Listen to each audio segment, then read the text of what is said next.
Hey everyone, I can talk this week almost without coughing. So, progress. It only took almost a month. Yeah. So. Yeah, it actually was almost a month, wasn't it? Holy smokes. Yeah, it's 3.5 weeks. So, just nasty. That is a nasty cold. Well, good morning, good afternoon, good evening. I think we got people from every time zone pretty much that exists. I would think so, yeah. Pretty crazy. Because Australians.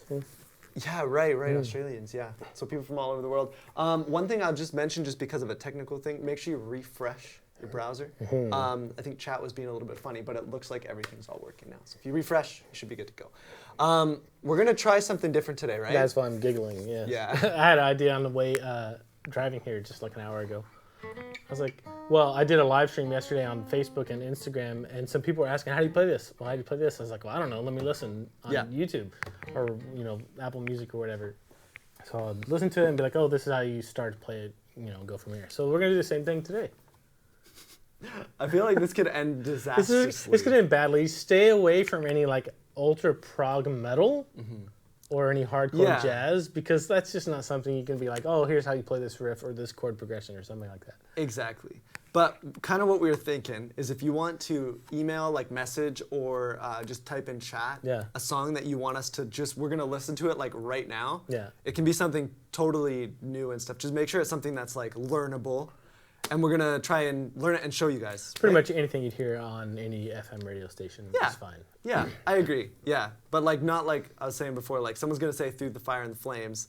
It's I actually think I know part of it. And look at what is on our laps. Yeah, we got acoustic guitars, so just keep that in actually mind. pretty funny, But though. I think it's to be a fun way, but a lot of people, you're going through a lot of things on Guitareo, getting all this technique and elements of playing chords, scales, all those things, theory, reading. But you need to learn songs, right? So this may be a catalyst for you to be like, okay, here's the first little snippet of whatever song you want to learn. So take that and then go run with it. One thing that's funny is when it comes to songs, so I'll just say, suggest them in chat while we're talking here, kind of getting things prepped.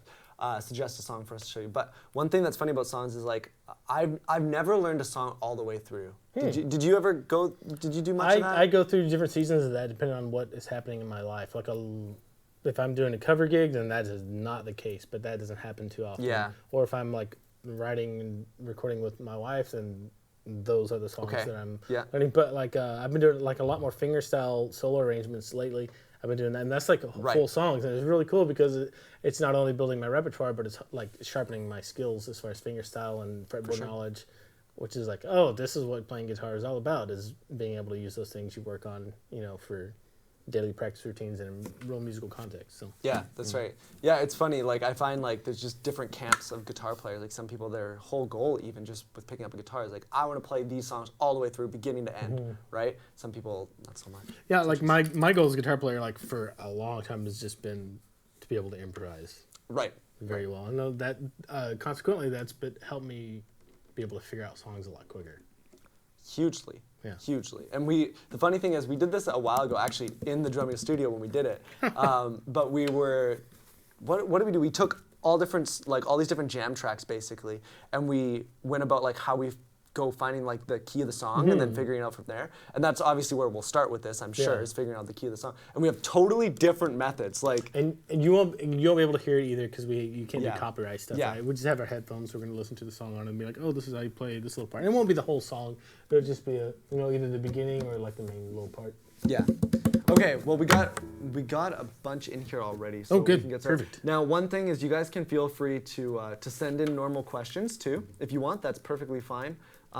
This is just something we thought we'd do in between questions or whatever. So if you guys are working on something or whatever, working through a lesson series or something in your own playing, if you're working on your own, a song yourself, let us know. We'd love to help you with it, or just even talk about it. If you just want to let us know where you're at, that would be awesome. Just got logged out of the inbox here. So of course you did. Back in, I know. And then we will be good to go. All right. I'm going to take my wallet out of my pocket because I'm Costanza-ing it right now. Look at this.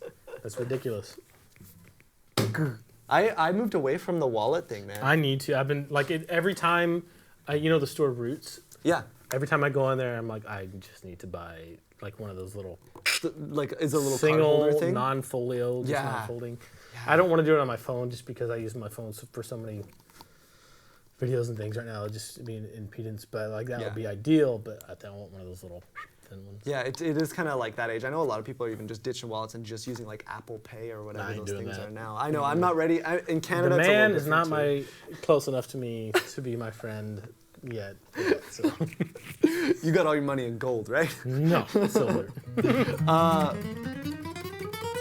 We do have some questions in here.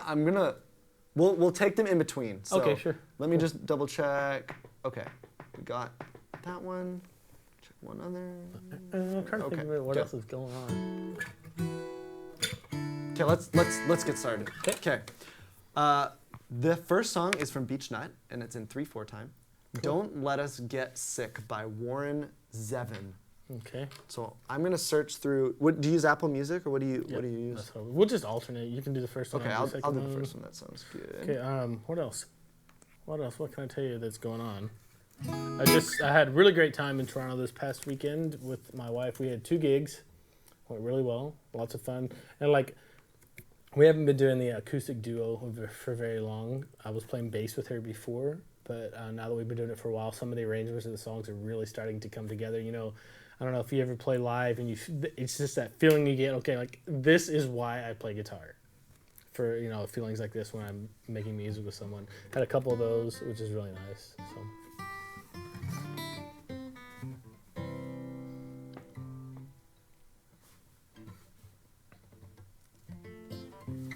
I guess Andrew can't hear me, so it doesn't matter if I talk over him. No, go ahead. You do whatever you want. Also, I'm not bragging. I find this quite embarrassing, actually. But I got nominated for my first music award for writing. Did you? Yeah, it's for a Covenant Award, Christian Music Award for Canada. For Chelsea's single Face to Waves that came out because we wrote it together. Congratulations. So holy, that's crazy. I didn't know that. You didn't tell me that. All I did was come up with, I just found out yesterday, but all I did was come up with like the guitar riff. Yeah. So it's pretty honoring and pretty cool. Oh, totally.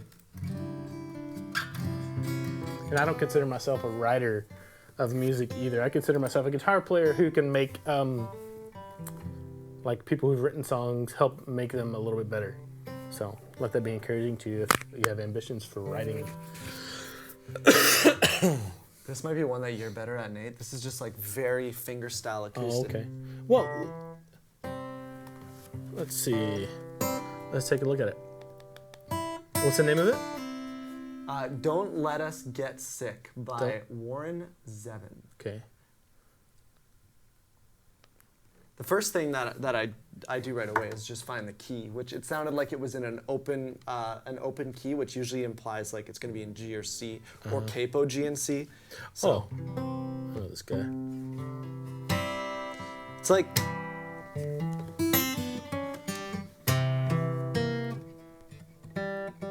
Okay.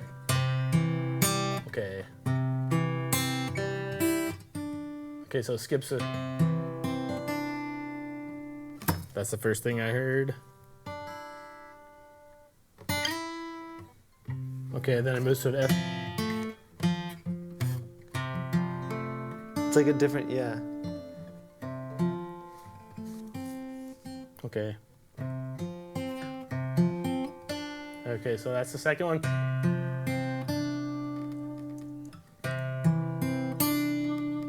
Then it goes to an F, F-ish. Okay, so it's the first 2 seconds.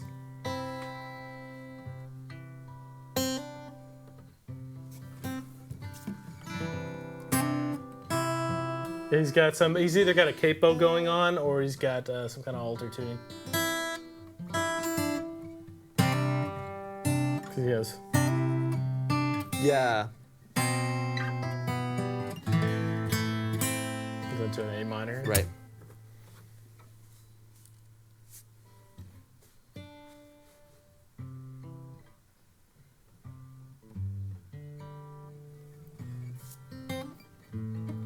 Maybe it's just a bar chord.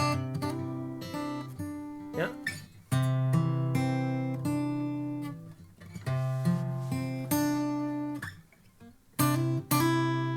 Then it goes walk down of some kind. Yeah. Then to the so that's my best guess as far as not knowing if it's got any alternate tunings or Okay, it just repeats over and over again.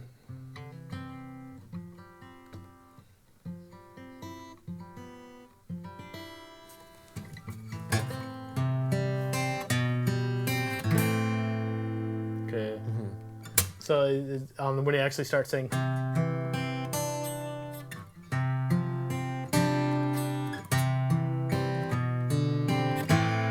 Nice. So that's kind of a skeleton structure of what he's doing right there. I don't know how far the song goes, and that's probably like as far as we'll go with these songs and harmony, just to get you kind of started and primed. Yeah.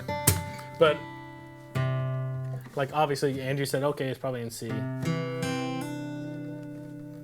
And initially, I thought I almost rolled up to straight up to C chord, but then I heard that it skipped the G string and just went right to the B string. So then I heard that note go up, and then I heard it go to kind of an F. Let me make sure what note is in the bottom there.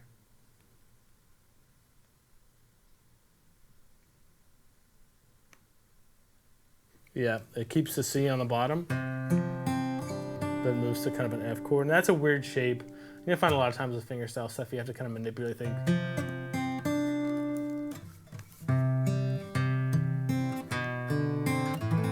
And then it moves to kind of just a walk down to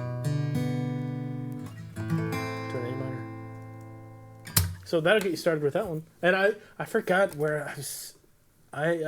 This guy in particular, somebody asked me about a song from him, I don't know, a few years ago, and I kind of went through the same process and just saying, here's a good tab for this online. I checked it out. It looks reasonably sound. Right. Cool. Ready for the next one? Yep. Now this is one I'm going to be completely lost on.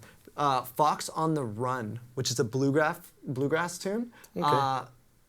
There's a version of it that's not. It's not. Okay. I'll find it here. So it's the one with, it looks like, is that like a jukebox in the front? Yeah. Okay. Ooh, who does it? Good Brothers? That sounds bluegrass to me. That's live. Oh, that's definitely it.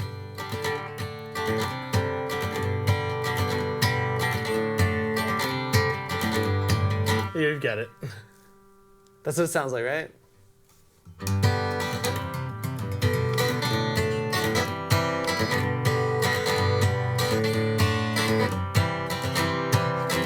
I've heard this song before. I played this song with my dad before. Really? Yeah. Is it like a traditional classic bluegrass song? Are you listening to? You're probably not listening to the live version, are you? I'm listening to this one by Tom T. Hall. Okay. Well, what version of it? If you can in the chat, tell us what version. Are there a bunch of versions? I got a bunch of versions here. I thought it was like a standard, like a bluegrass standard. Oh. That isn't.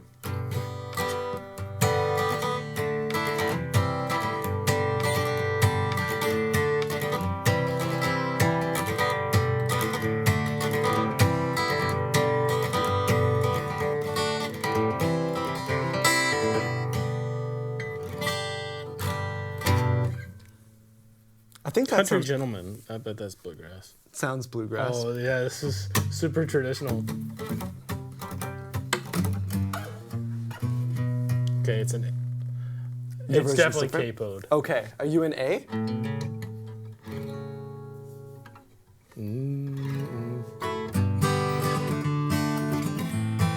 Oh, there's that A, right.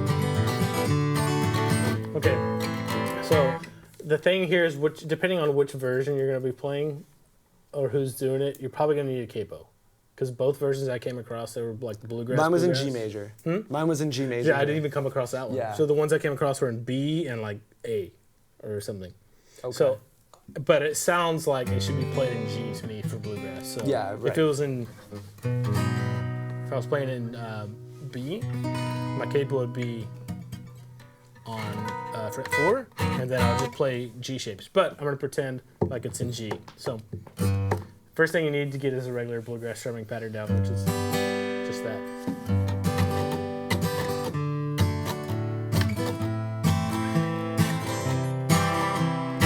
that's as far as I got listening to this one so far. So is this a G? So G, D, A minor, C, which is like the illustrious 5th chord. I was gonna say, it surprised me that they throw an A minor. Yeah, it's not all that common in bluegrass. So I guess it is, but it's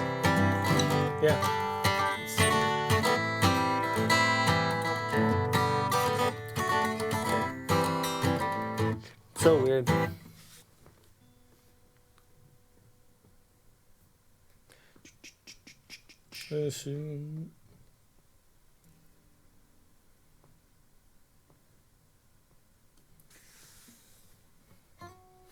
Okay, so after that.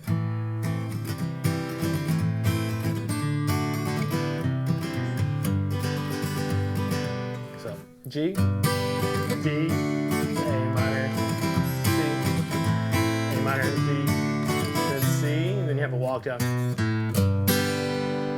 So that'll get you started. And those are probably mostly the main chords throughout the entire song. I haven't heard it, but odds are there might be one other chord in the entire song for a bluegrass tune.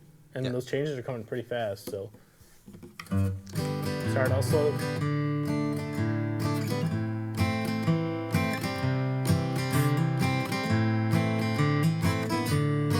Whoop.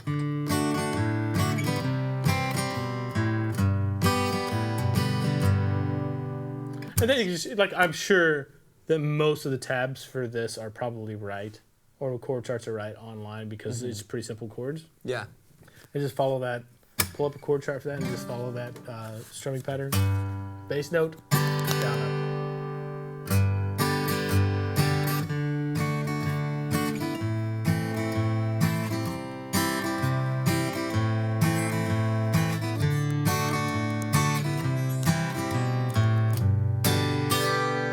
Nice. Cool.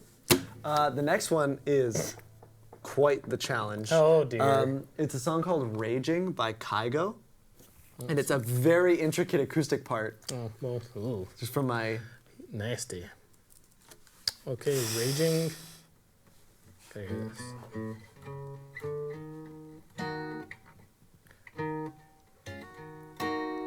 Kygo.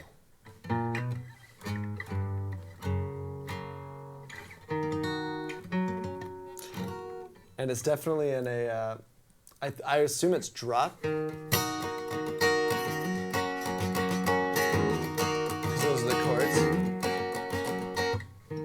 Oh, it's 2 guitars. Yeah. Oh, it's just octaves.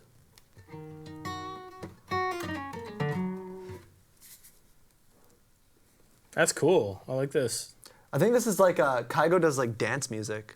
So I assume Kygo does like dance music. So I assume this is like an intro to a dance song. Oh, okay, cool. Yeah, it is. That's cool. Okay, so D minor 7. Yeah. There's that.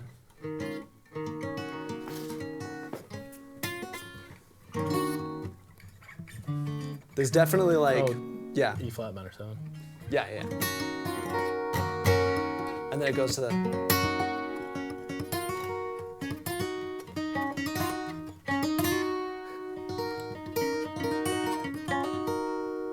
That is like... That's an odd way to play that. Because you would think it'd be... Might be. Okay.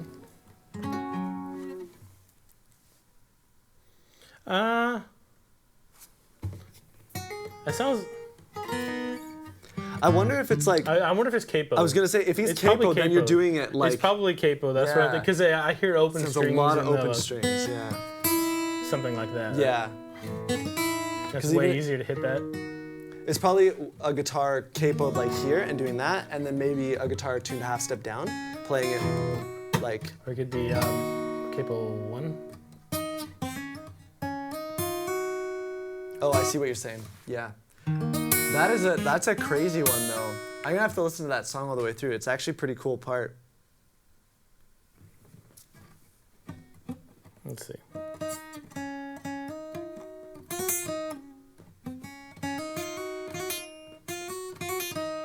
Yeah, cool. I would be willing to bet that that's capoed. Yeah. And then you're just basing everything off of an E flat minor chord.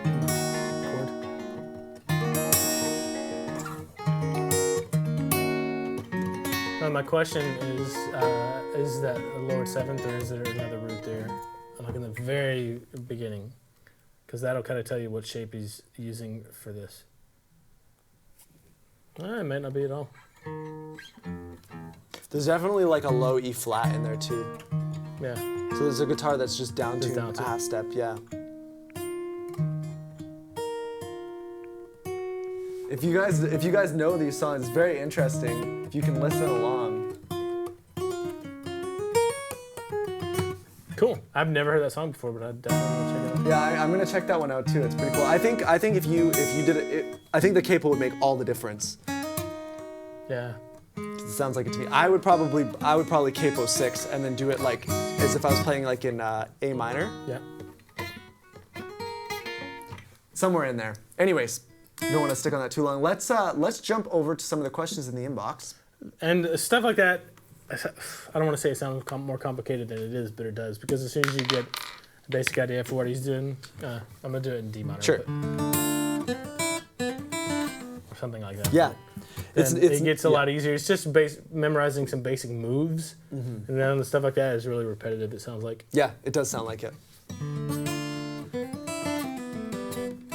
Cool. Okay, so let's jump into a few questions here. So this one's from Beach Nut. Could you demonstrate a couple picking patterns, finger or hybrid picking, for songs in 3/4 or 6/8 time? Any easy song will do. Finger picking or hybrid picking? Finger or hybrid. Okay. I can take these out now, I Yes. guess. Stop yelling at you.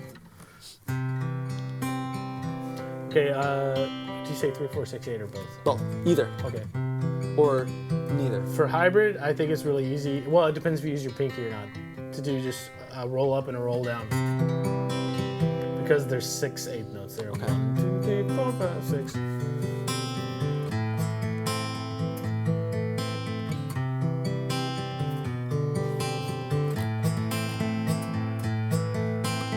Right. So that's the first one. Let's see, 3, 4, 1.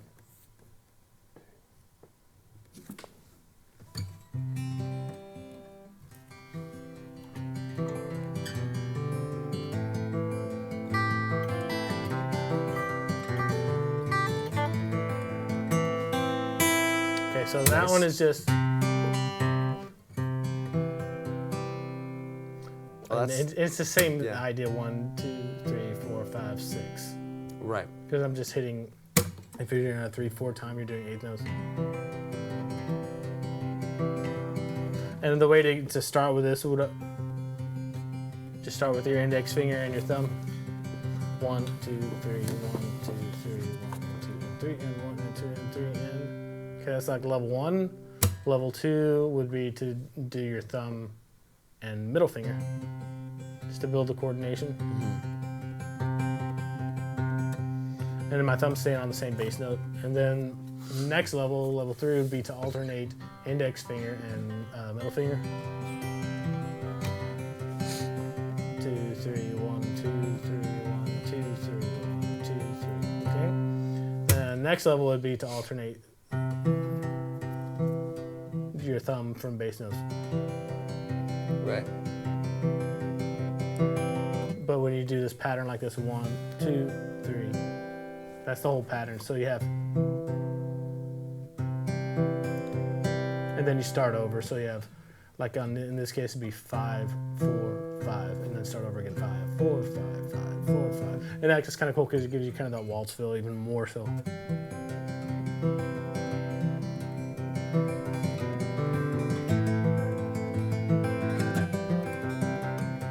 Sorry about that.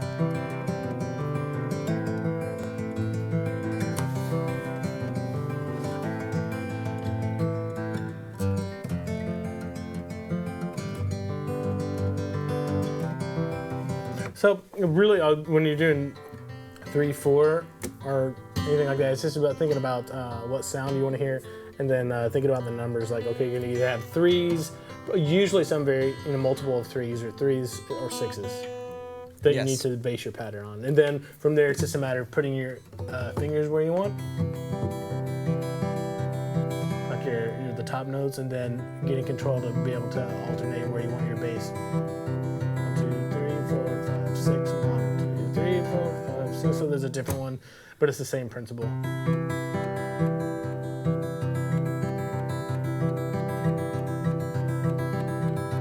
And often the song will dictate whether you stay, like the feel of the song and the style will dictate whether you stay on a constant bass note or whether you alter it.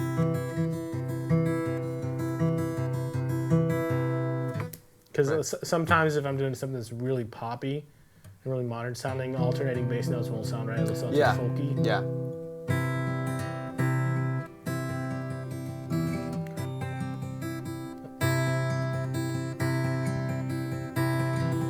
So keeping the bass note steady there makes it a little less folky sounding. Yeah, it's like almost country, folk kind of thing. Yeah.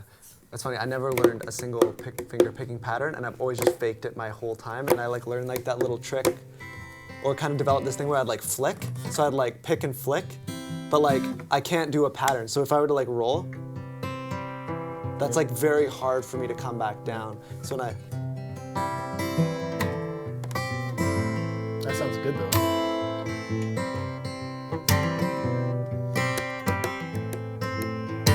So it becomes like way more random. So I have a really hard time like learning that. For some reason, my motor skills just weren't developed. It takes like a lot that. of really intentional work. Yeah. Like I'm not even halfway to being decent at it yet.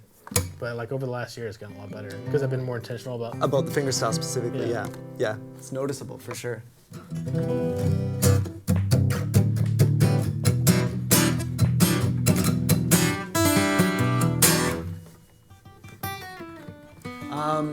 Okay, next question from Tom's Vet. Hi there. When writing a new song, do you typically write lyrics first or the music first and put the lyrics to the music? I really don't write lyrics, but if I do, like I'm not a good person to ask this. You're probably better to ask this than I am. The short answer is it depends, but for me, I usually, they're like, it's totally separate. Like I'll have a topic that I want to write about, and I'll write everything down, then I'll come up with some semblance of words for it. Then I'll maybe try. Then I'll come up with just a groove and fill in the guitar from there. But everybody's different, man. You just have to experiment with what works for you. Yeah. And what works for one song, I don't think will work for another song, right? No. I think the two biggest ways that myself and the people that I write music with have always done it, it's either been, it always, like, it starts off with this one idea, so it can be this one lyric, like, or an idea of something that, like, our songwriter wants to write about, or it starts with, like, a musical idea, and then the songwriter or the lyric writer or whoever will then take that and then turn that into something. So it's like, there's always, like, one thing. So I'm trying to think of an example. Okay, so you won't know any of these songs, but for my band, we came up with one song that is called Saw This Coming, and we played it before, and it kind of has like, the chorus is like these chords.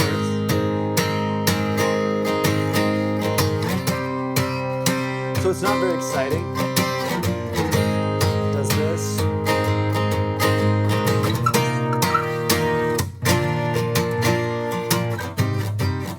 It does like that kind of thing.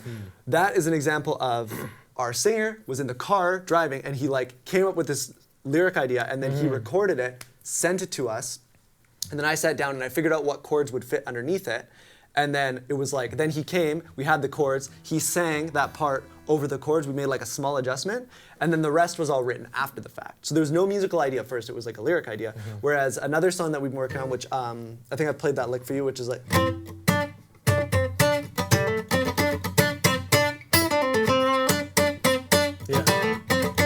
that lick is like, oh, it came up with a cool lick along to like a chord progression that we were just jamming on.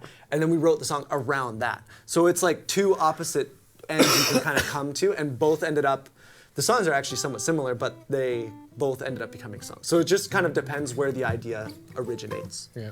And I've seen it happen both ways and many different ways as well. So easiest way is to come up with a cool chord progression first, and then apply lyrics to it after the fact. That's like the easiest way to get started if you're getting started doing it. Let's jump back over, because there's another question here, but let's jump back over first to another song. I don't want to miss any. Okay, this one is Time Bomb by Rancid. Did you ever listen to Rancid? I did back in like my skateboarding days. I don't know. Let's see. Time Bomb.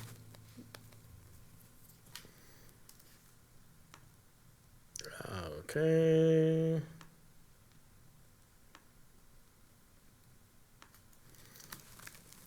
Okay, here it is. I know the song. I've never played it, but.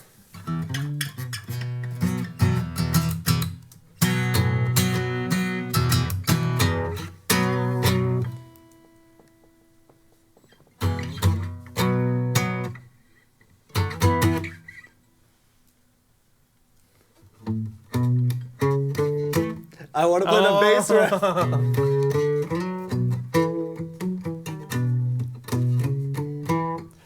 That's what I want to play when I hear it. Oh, I do know this song.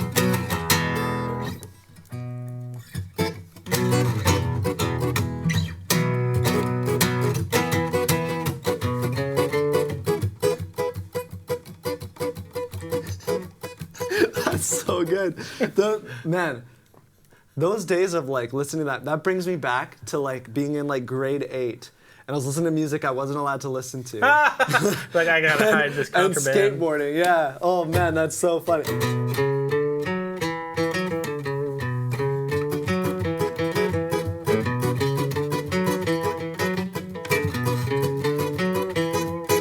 That's so good. So like most of that is just a B minor turn E. Yeah.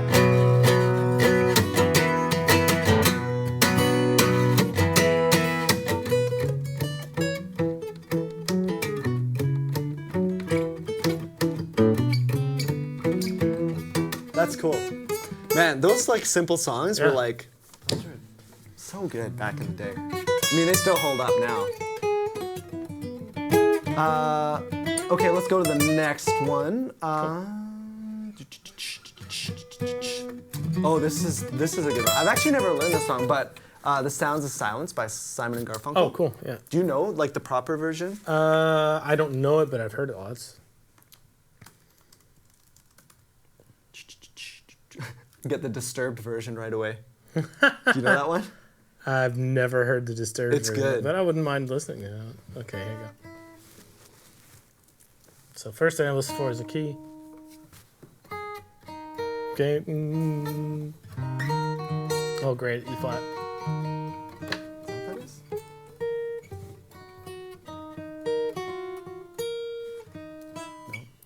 Might be some kind of capo action going on. One up. Oh, you're doing it like that. That's polyglot. Yeah. Yeah. So, I know. Well, I don't know if they use capo.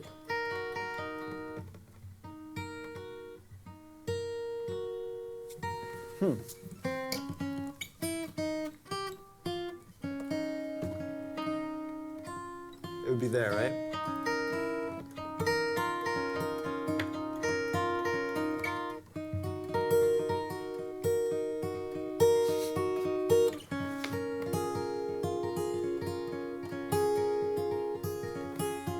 Is that right? Let's see.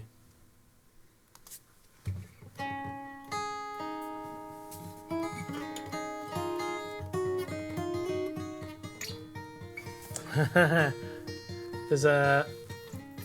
I love this song, man. Yeah, it's such I a have classic. to listen to the whole thing after this. The acoustic and electric are playing different things. Mm.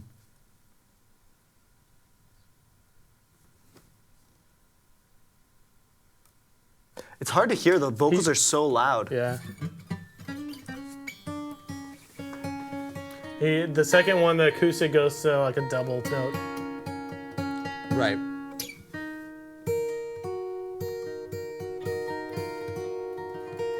Oh, you're playing that. I'm playing like the suspended. Let's see.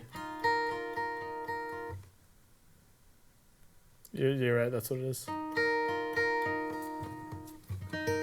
It's actually.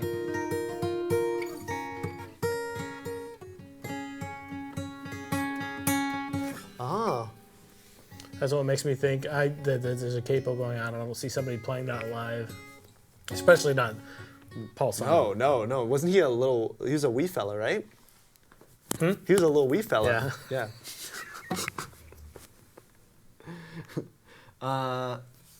Man, I love that song. I actually feel like I should take the time to actually learn that because that's a great song.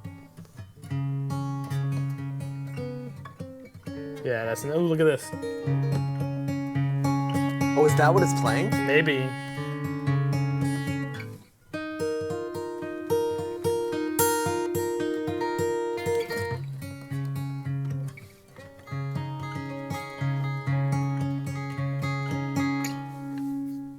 Something like that. But that's the way it starts out. Let me get into the where it picks up from there a little bit. Okay.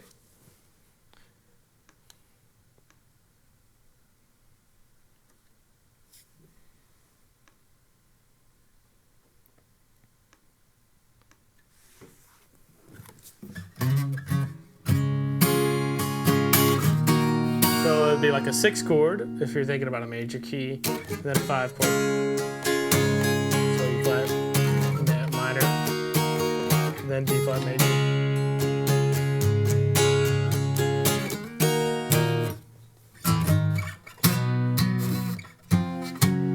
I'm sure those are the chords in the next part.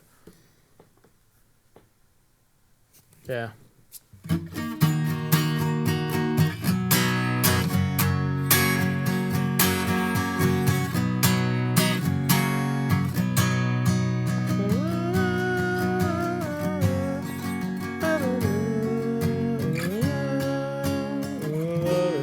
So those are the main chords.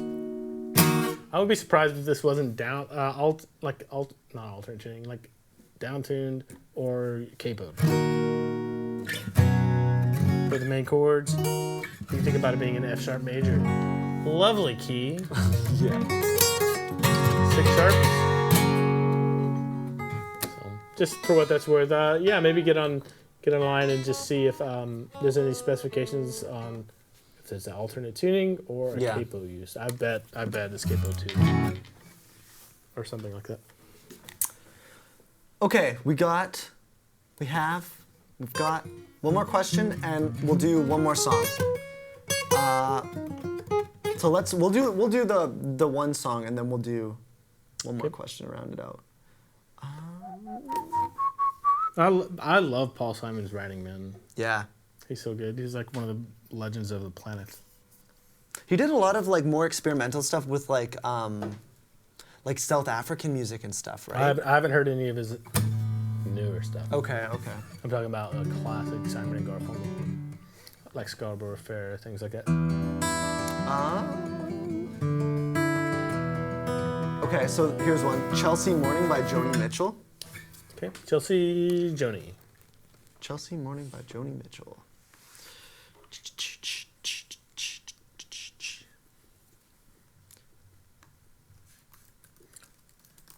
There it is.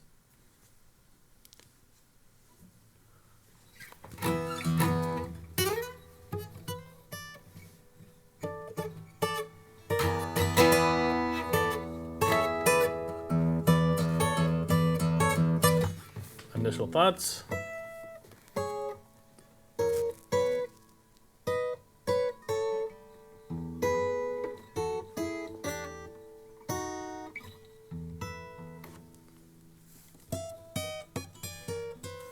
Yeah, I definitely hear.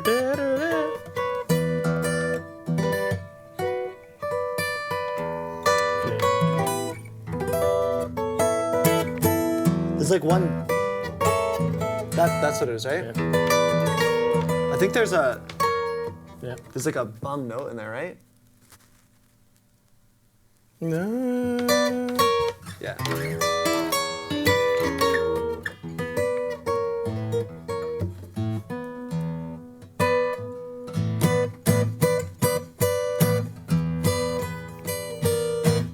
Oh, that's.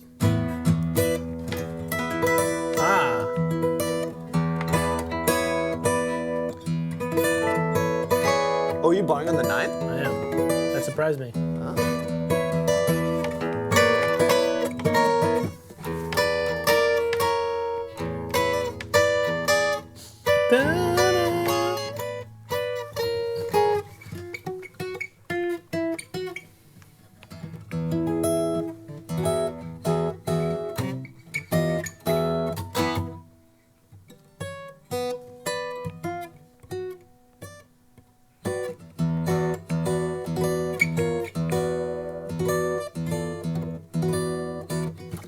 lot of like voice leading things going on there.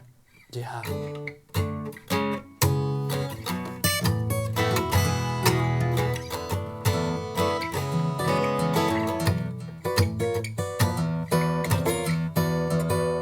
I hear this going down to this, and I hear this going down to this. Let's see what else we got. Oh, I see.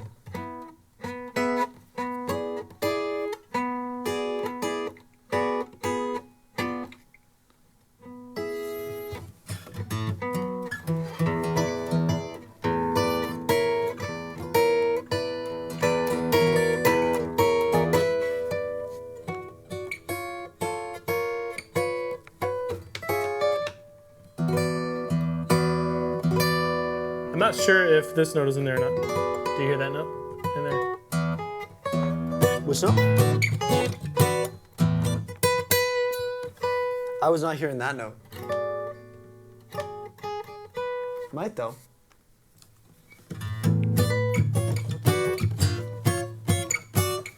That's what I hear. I hear those two.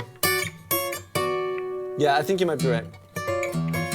And then just maybe muting the rest. That's pretty hard to mute, and though. And then they get, yeah, it is pretty hard to mute.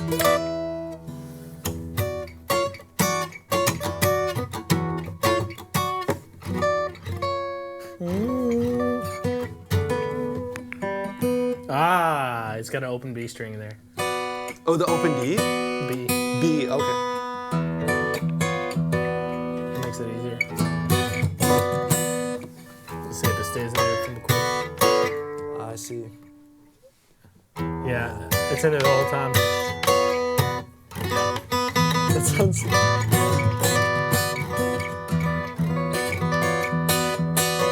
And then, what's the second chord? So that was a little bit weird to figure out.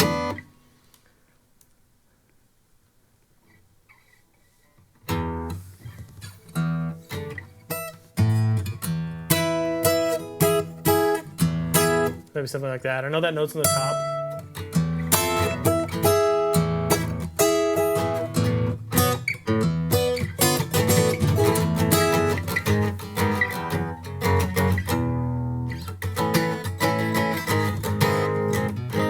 Sounds like...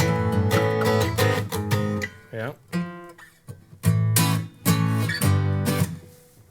So we're picking this apart. This is odd. It sounds standard tuning, huh? Yeah, because it goes to an E at the end of the phrase. Yeah. That's not right, though.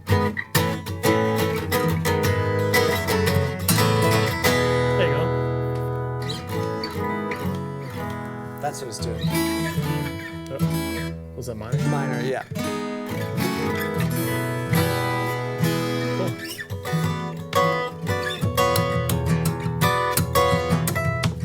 Can't get quite the...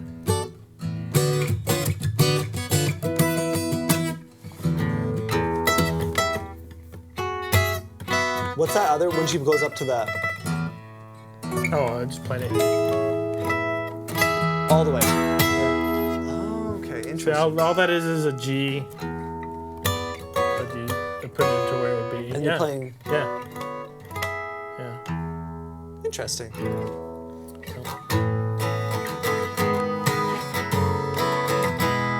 So those are kind of the parts, and then it would just be about.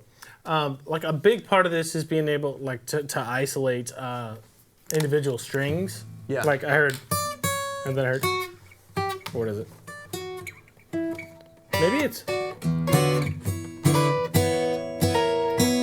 See, for some reason I was hearing this note. I don't know why, but I don't think it was there. Okay. Sorry guys, I gotta hear that one that goes down a whole step or a half step. Da-da. Just half step. So it is that.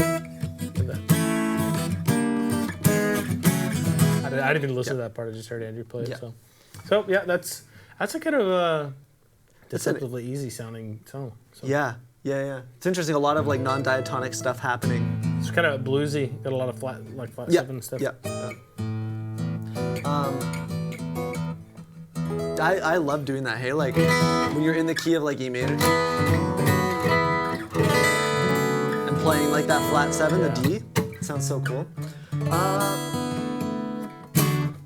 Here's one last question. This one is from, I'll let you finish. Nope. Oh, you're good? Okay. This is from Erwin, 1957. Nate, I've been on Guitareo for 4 days on the beginner acoustic plan. What's your best advice on solo practicing? I've just finished learning the first 2 chords. Should I have them nailed down before moving on?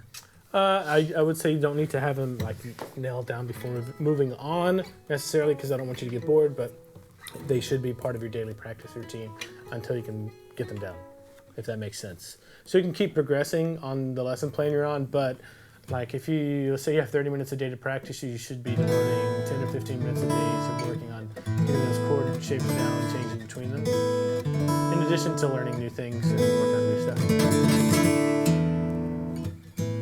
I think I answered the question. I think you did. Yeah, that was good. One other question here from Beachnut Andrew. What is your guitar made of? It's mahogany. Back and sides, and then spruce top. It's just the sunburst on the top makes it look like it's made of something different, but it's the same top essentially. Yeah, it's the same. You just got a nice amber paint job. Yeah, it's just different paint job. Honestly, I love this guitar with all my heart. I probably, if I was buying my own guitar, would probably get something like color-wise closer to what's traditional. Yeah. But I do really like this. It's different. It's cool. My favorite looking acoustic guitars of all time are the bursts that Gibson did on like the old J45s. Like the super dark black bursts almost. Those are my favorite looking acoustic guitars. Super vintagey. Yeah. Or all mahogany guitars. Those are like my favorite looking. But then the close second is like the traditional spruce top. I'd probably go with something like slightly whiter than that. This used to be quite bright. And it's just your sweat. It's part of it. But it used to be like almost white, and just over the years it's gotten more yellow. It's aged. So I'm trying to think. I think almost all acoustic guitars do yellow over time, don't they? They must, yeah. They must. Okay, well let me make sure there's no more questions. There's one more question in here. Here we'll answer this last question and then we'll take off. Are earpieces or headsets as important for guitarists as they are for drummers? Obviously, the sound on guitars is more controllable than drums, but just wondering, how do earpieces or headphones fit in with playing guitar? It's from Izzy. I mean, with acoustic guitar, I don't know if you're talking about hearing protection or isolation or anything. I would assume like the headphones you're wearing right now. I use these every single day, just because like the nature of my job, or just the fact that I like to listen to music so much. The annoying thing, not an annoying thing, like these are like you stick them in your ears and they really isolate.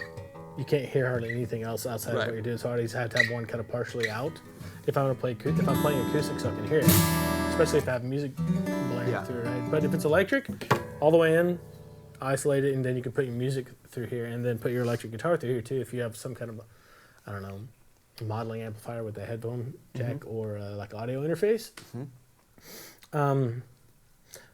On drums, I think it's a little more important, just because like you have to have hearing protection as well as a way to hear the songs that you're playing, right? So it's not as critical. On like I could just as easily use my little Apple earbuds for like most of the stuff that I do. Yeah. On electric, except for sound quality. But if you don't know one from the other, then you're not going to know, right? And in most cases with sound quality, you're going to want over ears anyway. Yeah. Unless you're spending an insane amount of money on in-ears. They're more of like the main use for them, other than we use them quite often in the studio here just because they're nice and discreet. But the main use, that's the main reason. Yeah, is like professional on stage with where you have like a monitor engineer and stuff. That's where you'll usually see them used, where you can have like a really specific monitor mix. Most of the time when you're playing on stage and stuff, you're just going to be using wedges in front of you, and that's like the main use. That's why they call them in-ear monitors, because they're for monitoring more than anything. Like I hate using cans because I sweat so easily. Like if I'm playing and going for it and I have big cans on, I just get sweaty. That's the only reason I don't use those. I have some at home, but I don't really use them unless I'm just sitting back listening to music. I use them for most things, or just Apple Buds. I do have in-ears, but I really only use them for this, or like at the studio, kind of at home, or very specific uses. Okay. I will say that like if you spend $100 on most in-ears or headphones in general, I notice a big difference as far as the sound quality. That's like the kind of line of demarcation between like headphones you buy at Best Buy just to listen to music, and then something that's really pretty good as far as sound difference. Right. And you will notice the difference. Like, oh man, my guitar sounds great. Yeah. Or this music sounds great. I need to go re-listen to my entire music collection. A lot of headphones, like the Apple headphones are kind of the ones that everybody has. And I use them for like working and like every day just listening to music or whatever, but they have a very hyped bottom end that's like not realistic at all to what's actually there. For what is it, 15 or 20 bucks? They're like way better than what you could get 15 years ago. Oh, yeah, without a doubt. I still love them. I use them every day. They're good if you're not producing. Yeah. I don't know. Even then, like listening to what you're doing on those, like, okay, this is what people are going to hear. I was going to say, because that's what people are going to listen on. So it's kind of hard to say. It's kind of the state. It's kind of like the Yamaha, the white and black speakers. Yes. It's kind of like the NS10s. Yeah, NS10s. Yeah. It's kind of like those, only a little bit more. Yes. There's a very specific studio monitor, like the speakers from back in the day, and it was kind of like if you can get your mix, it doesn't really most of the time won't sound good, but if you can get it to sound good, it'll probably sound good on everything else. They're kind of like the standard. Okay. Do you want to try and play something out? I don't know. Like what? Oh, every time I have an acoustic, I just want to play like quiet acoustic music. It's like the time we tried to play punk.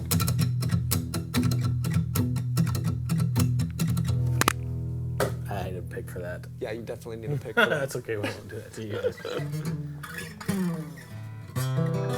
I don't know. Okay, I'm just gonna start playing and you play along, okay? Okay.